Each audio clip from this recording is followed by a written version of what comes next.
Now we would like to welcome Patrick Lucy, president of the Northeast at Suffolk, to introduce our next honoree of the night. Congratulations, Paul, and good evening, everyone. On behalf of all families who have experienced the expert care and compassion of the incredible team at Boston Children's Hospital, it is my great honor to welcome Dr. Kevin Churchwell, CEO of Boston Children's Hospital, to the Academy of Distinguished Bostonians.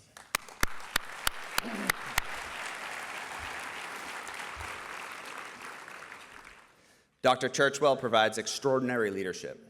He champions a team of doctors, nurses, and staff who care for children and families during their most vulnerable moments. Through healthcare advancements and life-changing work in clinical care, research, innovation, and medical education, Boston Children's Hospital continues to be one of the world's premier pediatric institutions. What sets Dr. Churchwell and his team apart is their relentless pursuit of what is possible. Dr. Churchwell's commitment has changed the lives and saved the lives of children here in Massachusetts and around the world.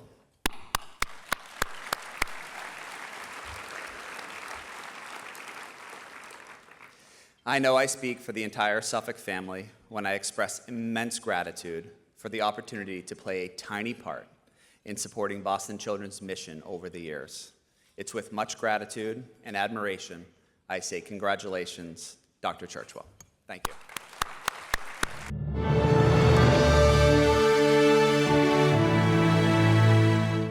Kevin is compassionate and humble.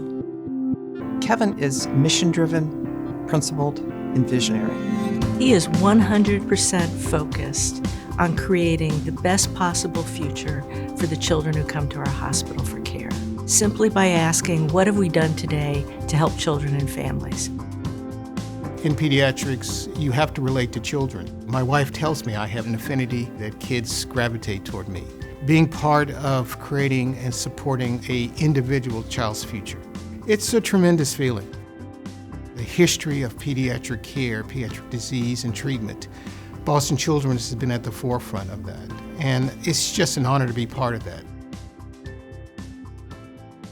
Kevin comes from an inspirational family. Kevin's father was the first Black journalist in Nashville during the Civil Rights era. Kevin's mother was a teacher. Kevin comes from his parents instilling in him that it is every individual's obligation to build a better world. I got to where I am because of individuals that truly supported me. My wife and my kids, who have really been on this journey. They never volunteered for, but have been truly supportive. He's always very focused on making sure that we give the highest quality, safest care, and he's really emphasized that we have to pay as much attention to access and patient-family experience and our employee experience as we do to the clinical care and cures. Kevin, from the day he came to Children's, has championed health equity and started the first office of health equity at Children's. We see children from every state in the union. We see children from 100 countries around the world. And they come to us with the question, how can you help my child? And part of that is, how do we provide excellent care if we're not reflecting who we're caring for? Our goal is to be no more than 20 minutes away from any child that needs our help. And Kevin's approach to that has been to develop and build more care facilities in the community, but also through entering into clinical partnerships across Massachusetts. Kevin has really had an important impact on child well-being and mental health. We've aggressively worked to recruit new faculty, new caregivers. We have put in place and are planning for a campus for our kids with behavioral health and mental health issues. We are working to stop this epidemic because in doing that, we believe we are ensuring the future for our children. Kevin's been a strong mentor, both within Boston Children's and externally. He identifies people who might otherwise not have doors opened for them. Kevin is always teaching. Kevin's door is always open. Kevin meets with everyone and wants to inspire everyone to live their best life and to give back to the community. His participation as a board member at the Whitehead Institute within MIT, Children's Hospital Association and the Solutions for Patient Safety, and the Boys and Girls Club of Boston. Kevin recognizes the possibilities of touching future generations and helping to inspire them to see new possibilities for themselves going forward.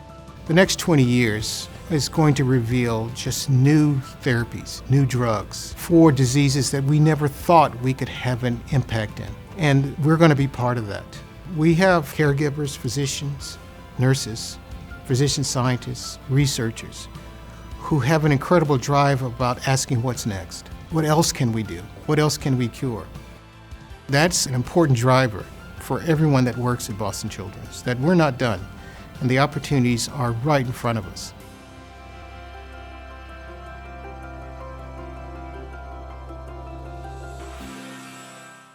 Everyone, please join me in congratulating, welcoming, and thanking Dr. Kevin Churchwell for everything you do for all of our children.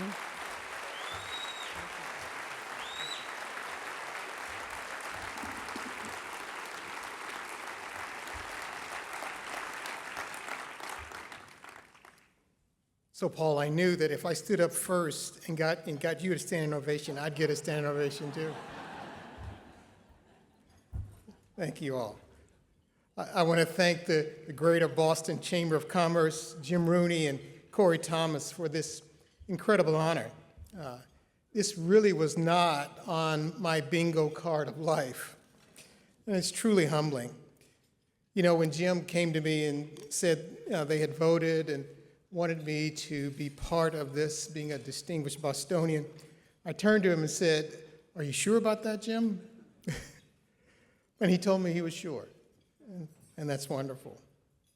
You know, when I had the opportunity to reflect on my path, I arrived at Boston the first time in the summer of 1979 to attend the Massachusetts Institute of Technology, MIT, as an undergrad. You can imagine how I felt, kid from Nashville, Tennessee. It's my second time on an airplane. When I left, and what the city of Boston, the Cambridge, and the Commonwealth have given me is the continued idea of what is possible and how I could be part of being part of a great future for myself and others. You know, I returned to Boston to do my training, to my fellowship training, my residency training. And I will tell you the impact that Boston had on me was profound. I found that by training as a physician and a pediatrics specialist in critical care, the milieu that was created at Boston Children's was extraordinary. The opportunities were far-reaching. It's where I also met my life partner, Gloria, who's been with me right beside through the thick and the thin, through the long nights, through the pages in the middle of the night. Let me tell you, you don't get paged with good news in the middle of the night. And she would say, "Kevin, your pager's going on." And she's also been with me through the part of our nomadic life until we found Boston again. I learned it's not what you do, but who you do it with. And in Boston and Boston Children's Hospital, I had the opportunity to work with leaders in all types of fields who not only taught me about care, but presented vignettes of leadership every day, which I still take with me even today. It's not about you. It's about what you do for others. Study, work, study. You can and you will make a difference. Make a plan, work a plan, make a plan.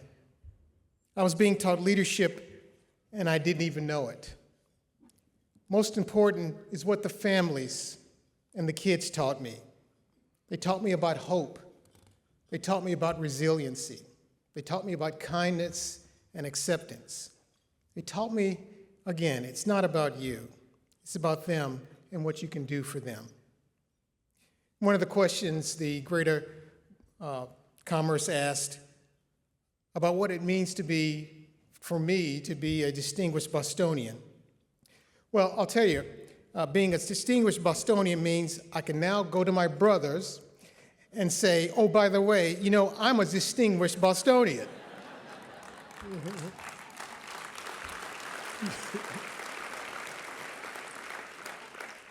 And I turn to them, what do they call that in Nashville? A Nashvillian? Or, you know, what does that mean? If you only knew my brothers. But seriously, I think of this honor and I think of my parents. Paul, I think of my parents also. About what they would say, their commitment, their leadership, their sacrifice to all of my brothers and my sister. We're a shining beacon which taught us every day what it means to be part of making a difference. Of course, my mom would also say, what's a distinguished Bostonian? I thought you were born in Nashville, but that's a story for another day. And my dad would say, good job, Kevin. And underneath that was, what's next? He was always a giddy-up kind of guy. I share this honor with my wife, Gloria, and our kids because they have been truly part of the journey. My kids, John, Arthur, Catherine, and Alexandria. You know, a quick story, they've always been on the path, my path. When I was a kind of a newbie CEO, part of the work, as you all know, is greeting everybody, being part of that leadership line of every event. And Gloria and I would go and bring the kids.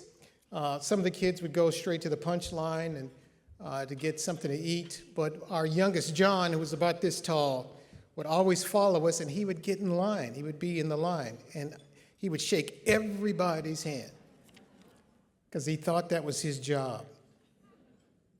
So it's just a great honor, an honor to be part of a group that includes Paul and Catherine. I think about what my mom would say, who grew up in Bell Buckle, Tennessee, which is a small town outside of Nashville. She left that town and her mother's farm at the age of 16 to go to the city to go to high school because she wanted an education. She wanted to go to college. Just an impressive life. So growing up there, she would say this honor to be with Paul and Catherine, that she would say is, I was in pretty high cotton in that regard.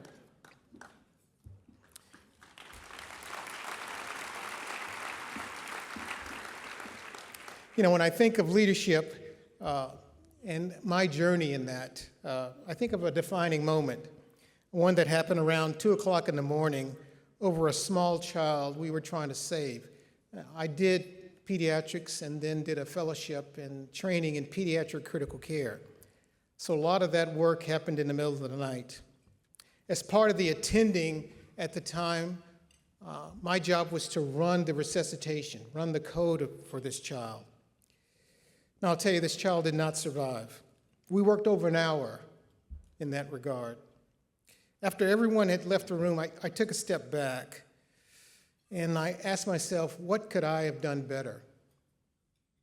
What could I have done better as a leader, as the one that's responsible, ultimately, for this child's life? And I realized that I could do a better job of listening. That in those moments, I was talking too much.